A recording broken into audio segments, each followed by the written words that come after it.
In the last few years, questions surrounding transgender athletes and whether they should be allowed to compete in women's sports have moved from the periphery of our national dialogue to the mainstream. At the heart of the matter, challenging questions about what constitutes fairness and how to achieve inclusiveness. Questions we're addressing in a three-part Outside the Line series. Today, part two, focusing on the role of state legislatures and the courts. There are now laws limiting transgender people from participating in competitive sports in nearly half the states. And as Katie Barnes reports, the movement to create more such legislation is only picking up speed.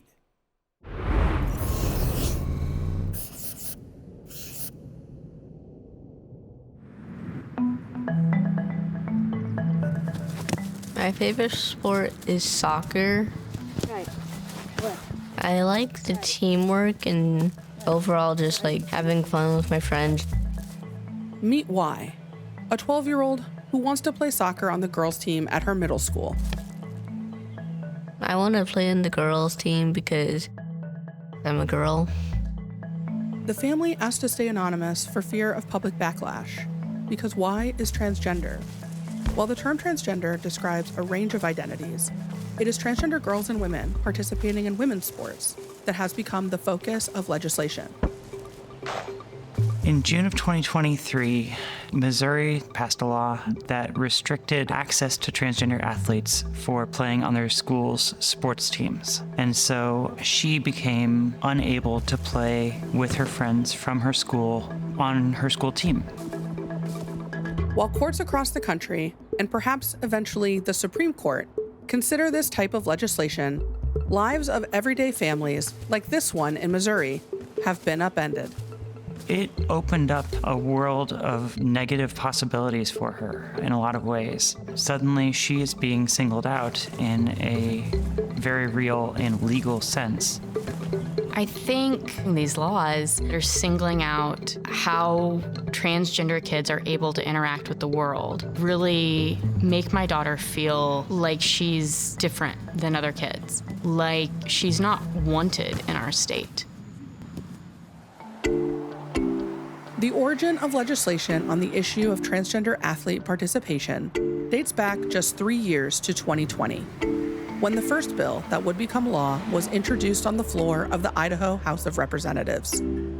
Friends, I bring you forward this House Bill 500, whose intent is simple. Its intent is to continue to protect girls and women in sports. No one's banned, and it just means that you have to compete with your biological sex. I tell people, if you are willing, truly willing to allow for just one biological male to make that team, then you systematically have to be willing to allow for the fact that if 12 biological boys tried out for that team, you would have to allow for them to make the team. We may not be there quite yet, but I believe that that time is coming sooner rather than later. Legislation on this issue has evolved rapidly. By the end of 2021, 9 states had passed laws. Currently, 23 states have laws pertaining to transgender athlete participation. Multiple lawsuits have been filed, sidelining at least 2 laws, including Idaho's. A 2022 study estimates there are roughly 300,000 transgender youth ages 13 through 17 in the United States, representing 1.4% of that age group. In Utah, where the law states that transgender girls cannot participate in high school girls' sports, the Salt Lake Tribune reported that in 2021, only one transgender girl registered to compete on a girls' team. The transgender athlete participation laws are not all the same. There is variation across the country.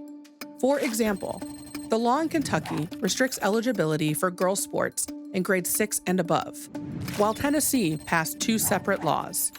One for school sports that restricts eligibility for both boys and girls sports, and one for college that only applies to women's sports. One law that is always in the women's sports conversation is Title IX. Title IX. Title IX. Title IX, the law that protects students from sex-based discrimination in schools. In April, the Biden administration proposed a rule change to Title IX, which would prohibit schools from making blanket restrictions on transgender athletes. I'm an attorney with Alliance Defending Freedom, and I have the privilege of representing female athletes across the country in their bid to protect women's sports. I'm a senior attorney at the ACLU's LGBTQ project. The American Civil Liberties Union is dedicated to protecting the civil liberties and civil rights of all Americans. I don't think it's ever appropriate to compromise the integrity of the female sex category. We have women's sports as a separate category, not just for fairness and safety, but to ensure that girls have the opportunities that Title IX has promised to them. There's no question that when Title IX passed, sex was clearly understood to mean biological sex, and it has clear protections for the female category to both effectively accommodate the interests and the abilities of female athletes.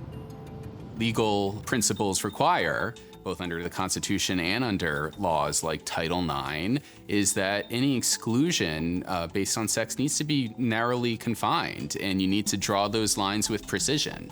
And you don't have sweeping exclusions, based solely on someone's sex designated at birth or solely based on their transgender status. You treat people as individuals. You can't just have a general principle of exclusion and just apply it across the board. Week by week, the legislative landscape is changing. For families like the one in Missouri, they're living under a new law, considering their options while waiting to see how and if the courts weigh in. I think the main thing that's changed since this law came into effect is that we don't feel welcome in our state. We've looked at moving to a different state since this law passed. Everyone else has taken it from the negative aspect and tried to address the fact that it bans people when really it's designed to protect people. I'm scared that they'll uphold rulings like this, that this will become a possibility everywhere, that there won't be a safe place to go if this continues to get worse in America.